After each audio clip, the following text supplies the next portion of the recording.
The desert did not forgive hesitation, and Eli Morgan had lived long enough to know that every man who survived it did so only by making peace with loneliness. Yet on the morning the Apache girl spoke to him, the land itself seemed to lean in and listen, as if it too understood that something irreversible was about to be set in motion, because Eli was a rancher who had buried his wife under a cottonwood tree 10 winters ago and had buried his voice along with her, choosing instead to speak only to cattle, wind, and the quiet groan of old fence posts. And when the girl appeared at the edge of his land, barefoot and wrapped in a faded blue shawl, he first mistook her for a mirage born from heat and regret, but she stood steady, eyes dark as obsidian and sharp with something that did not belong to a child. And when she finally spoke, her words were not loud or dramatic. They were simple and steady, carrying the weight of generations. "If you want to live, just do it," she said. And Eli almost laughed at the absurdity of being commanded by a girl older than 15, yet the laugh never came because something in her voice cracked open a door he had kept locked for years. And as the wind lifted dust around their feet, she told him she was Apache, not lost, but waiting, sent by no one and everyone at once, and that his land sat on a fault line of cruelty and fear where powerful men planned to drive her people out for good, burning what little remained of their camps in the nearby canyons. And Eli told her it wasn't his fight, that he was done with fights, done with causes, done with burying bodies. But the girl did not argue. She simply looked at him with the quiet disappointment of someone who already knew his answer and said, "That's what they all say before the fire comes," and turned to leave. And it was in that moment, watching her walk back toward the rocks, shoulders straight, steps unafraid, that Eli felt the same helplessness he had felt the night his wife died in his arms, because he had waited too long to ride for help, because he had told himself it wasn't time yet, because he had believed silence could protect him. And something snapped then, not loudly but decisively, like a rope cut clean.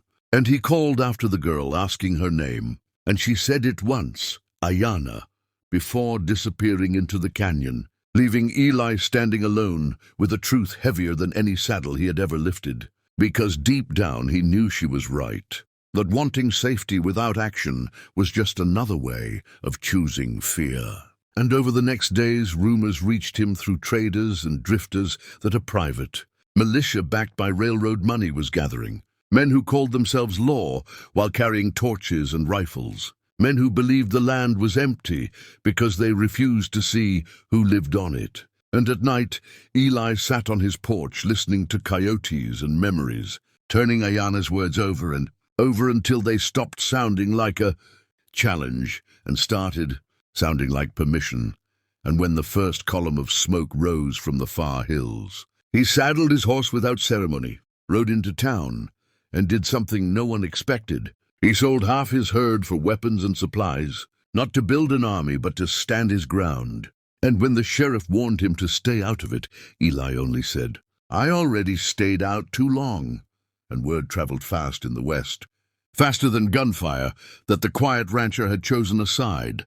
And by the time Ayana returned, this time with elders and children trailing behind her like living shadows, Eli had already torn down his fences, opening his land not as a refuge but as a declaration. And when the militia finally came, dust clouds rolling like judgment, they found not an army but a man standing alone at the center of his land, rifle lowered, eyes steady. And behind him Apache families who refused to run again.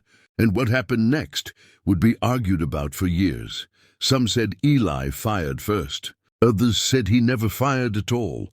But what no one denied was that the unthinkable occurred, because the confrontation ended not in massacre, but in retreat. Not because of mercy, but because courage, once witnessed, is contagious. And several men in that militia laid down their weapons rather than become monsters. And when the dust settled, Eli did not become a hero in newspapers. He became something rarer, a reminder.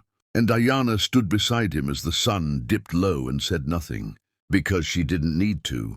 And if this story stirred something, In you, if you felt that quiet moment when hesitation meets decision, then you already understand why stories like this matter, and why more are waiting to be told.